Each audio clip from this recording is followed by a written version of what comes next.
കേരളത്തിൽ കോൺഗ്രസിന് അല്പം അമിത പ്രതീക്ഷയിൽ നിൽക്കുകയാണ്. കാരണം അതിശക്തമായിട്ടുള്ള ഭരണവിരുദ്ധ വികാരം നിൽക്കുന്നത് കൊണ്ട് 2026 അധികാരത്തിൽ വരും എന്നുള്ള പ്രതീക്ഷ.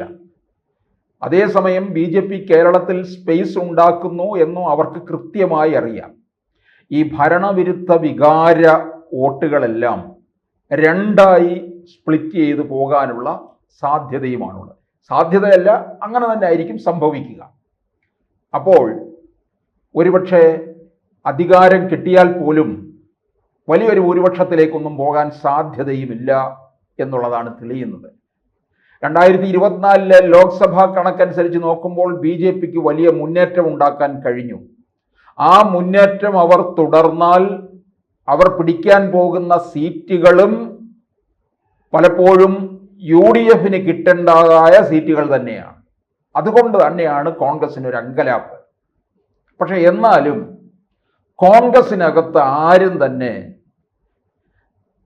അവർക്കുണ്ടാകാൻ പോകുന്ന വിജയത്തിനപ്പുറം അവരുടെ ആ സ്ഥാനമോഹത്തെക്കുറിച്ചാണ് ചിന്തിച്ചുകൊണ്ടിരിക്കുന്നത്. കോൺഗ്രസിനകത്ത് നമുക്കറിയാം, എല്ലാവരും അവരവരുടെ സീറ്റുകൾ പ്രഖ്യാപിച്ച് അങ്ങനെ മുമ്പോട്ട് പോവുകയാണ്. താൻ മുഖ്യമന്ത്രിയാണ്, താനായിരിക്കും ആഭ്യന്തരം കൈകാളുന്നത്, താനായിരിക്കും സാമ്പത്തികം കൈകാളുന്നത് എന്നൊക്കെ. അതൊക്കെ കോൺഗ്രസിൻ്റെ ഒരു പണ്ടേ ഉള്ള ഒരു സ്വഭാവം തന്നെയാണ്. അതിനകത്ത് കോൺഗ്രസ് നയിക്കുന്ന UDFലെ ഘടകകക്ഷികളും ഇതുപോലെ തന്നെയാണ്.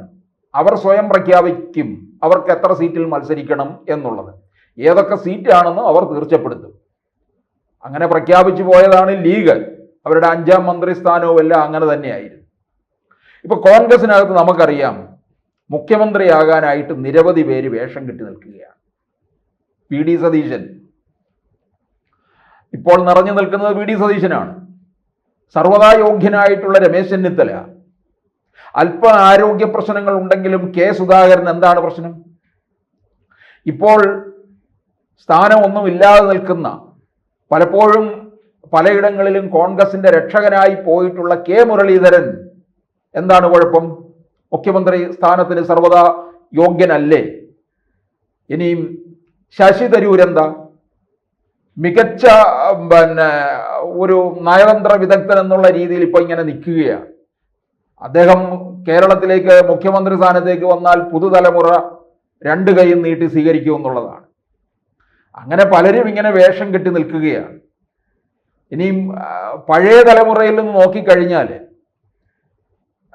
മുല്ലപ്പള്ളി ആയാലും VM സുധീരൻ, AK ആന്റണി, ഇവരെ എല്ലാം പൊടി തുടച്ചെടുത്ത് പലരും മുമ്പോട്ട് ഉയർത്തിക്കാട്ടുന്നുണ്ട്.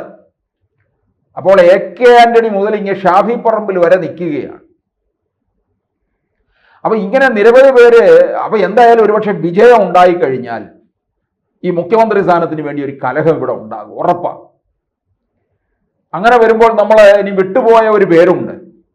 ആ പേരുകാരനെ കേന്ദ്രത്തിൽ നിന്ന് ഇങ്ങോട്ട് കെട്ടിയിറക്കും. ഇപ്പൊ രാഹുൽ ഗാന്ധിയുടെ കൂടെ നിൽക്കുകയാണ്, ചെവിയും കടിച്ചു കുറിച്ച്. അദ്ദേഹമാണ് ഹൈക്കമാൻഡാണ്. KC വേണുഗോപാലിനെ ഇങ്ങോട്ട് കെട്ടിയിറക്കും. ആലപ്പുഴയിൽ നിന്ന് പാർലമെന്റ് സീറ്റിൽ ജയിച്ചു പോയ ആളാണ്. ഇനിയിപ്പോൾ ദേശീയ തലത്തിൽ അവിടെ നിന്നിട്ടൊരു കാര്യവുമില്ല. കോൺഗ്രസ് ആഫീസ് പൂട്ടി വരികയാണ്. പിന്നെ ഇനി എന്ത് ചെയ്യാൻ? എന്തായിട്ട് അവിടെ ഇരിക്കാൻ? AICC ഓഫീസിലെ ക്ലർക്കായിട്ടിരിക്കാൻ. അങ്ങനെ വരുമ്പോൾ പ്രാദേശിക രാഷ്ട്രീയത്തിലേക്ക്, കേരള രാഷ്ട്രീയത്തിലേക്ക് തിരിച്ചു വരാനുള്ള സാധ്യതയാണ് പലരും പറഞ്ഞത്. പക്ഷേ KC വേണുഗോപാലിനെ ഇങ്ങോട്ടേക്ക് ഇറക്കിക്കഴിഞ്ഞാൽ സ്വസ്ഥമായിട്ട് 5 വർഷം ഭരിക്കുമോ? ബാക്കി മുഖ്യമന്ത്രി മോഹികളെല്ലാം തന്നെ കൂടി പാരവയ്ക്കത്തില്ലേ? ഇനി VD സതീശൻ മുഖ്യമന്ത്രി ആയാലോ 5 വർഷം സ്വസ്ഥമായി ഭരിക്കുമോ? ചെന്നിത്തല ആയാലോ? ആരായാലും സ്വസ്ഥതയോടെ ഭരിക്കാൻ അനുവദിക്കത്തില്ല. അപ്പോൾ ചിലപ്പോൾ കോൺഗ്രസ് നേതൃത്വം ചെയ്യാൻ പോകുന്ന എന്തായിരിക്കും എന്നറിയാമോ? നെഹ്റു കുടുംബത്തിലെ പ്രിയങ്ക ഗാന്ധിയെ ഇങ്ങോട്ടേക്ക് കെട്ടിയിറക്കും. പ്രിയങ്ക ഗാന്ധി കേരളത്തിന്റെ മുഖ്യമന്ത്രി ആയാൽ, 2019 രാഹുൽ ഗാന്ധി ഇവിടെ മത്സരിക്കാൻ വന്നപ്പോൾ കേരളത്തിലുള്ളവർ വിചാരിച്ചു 2019 കോൺഗ്രസ് അധികാരത്തിൽ വരുമെന്നും രാഹുൽ ഗാന്ധി പ്രധാനമന്ത്രിയാകുമെന്നും വിചാരിച്ച് 20ൽ 19 സീറ്റും അങ്ങ് വിജയിപ്പിച്ചു. ഇപ്പൊ രാഹുൽ ഗാന്ധി നിൽക്കക്കള്ളി ഇല്ലാതെ ഇങ്ങനെ ഓടി നടക്കുകയാണ്. എന്ത് ചെയ്യണമെന്നറിയാതെ നിലാവത്ത് അഴിച്ചുവിട്ട ഈ കോഴിയെ പോലെ ഇങ്ങനെ നടക്കുകയാണ്. അപ്പൊ അങ്ങനെ ഉള്ള കോൺഗ്രസിന് അപ്പൊ പ്രിയങ്ക ഗാന്ധിയെ ഇങ്ങോട്ടേക്ക് ഇറക്കി വിട്ടാൽ ഒരുപക്ഷെ ജനങ്ങൾ കാണും, ഇന്ദിരാഗാന്ധിയുടെ പ്രതിരൂപമാണ്. ഇന്ദിരാഗാന്ധി മികച്ച ഭരണാധികാരിയായിരുന്നു, സ്വേച്ഛാധിപതിയായിരുന്നു, ഒക്കെയാണ്. ഇന്ദിരാഗാന്ധിയുടെ പ്രതിരൂപമായിട്ട് പ്രിയങ്ക ഗാന്ധിക്ക് ഒരു കോർപ്പറേഷൻ കൗൺസിലർ സ്ഥാനത്തിന്റെ ഡ്യൂട്ടി എന്താണെന്ന് പോലും അറിയത്തില്ലാത്തവരാണ്. പ്രധാനപ്പെട്ട ബില്ല് പാർലമെന്റിൽ അവതരിപ്പിച്ചപ്പോൾ സഭയിലില്ലാതെ പോയ MP ആണ്. വയനാട്ടിൽ ഈയിടെയാണ് ഒന്ന് തിരിഞ്ഞു നോക്കിയത്. അപ്പോൾ പ്രിയങ്ക ഗാന്ധിയെ ഇറക്കിയാൽ ഈ അധികാരമോഹികളുടെ എല്ലാം വായി മൂടിക്കെട്ടാൻ സാധിക്കും. ഒരുത്തരും പാരവയ്ക്കത്തില്ല. 5 വർഷം സുഖമായിട്ട് ഭരിക്കും. ഈ മുഖ്യമന്ത്രി സ്ഥാനാർത്ഥികളെല്ലാം ഉടുത്തിരിക്കുന്ന മുണ്ടഴിച്ച് അരയിൽ കെട്ടി ഓച്ചാനിച്ച് നിൽക്കും. അതറിയാമോ? അങ്ങനെ ഈ പ്രിയങ്ക ഗാന്ധി അങ്ങോട്ട് ഇറക്കിക്കഴിഞ്ഞാൽ ഒരുപക്ഷെ കേരളത്തിലൊരു UDF തരംഗം തന്നെ ഉണ്ടാക്കാൻ പറ്റും. കാരണം ഇന്ദിരാഗാന്ധിയുടെ പ്രതിരൂപം എന്നുള്ള രീതിയിലൊക്കെയാണ് വയനാട്ടിൽ അന്ന് വലിയ പ്രചാരണ വേളയിൽ നടന്നത്.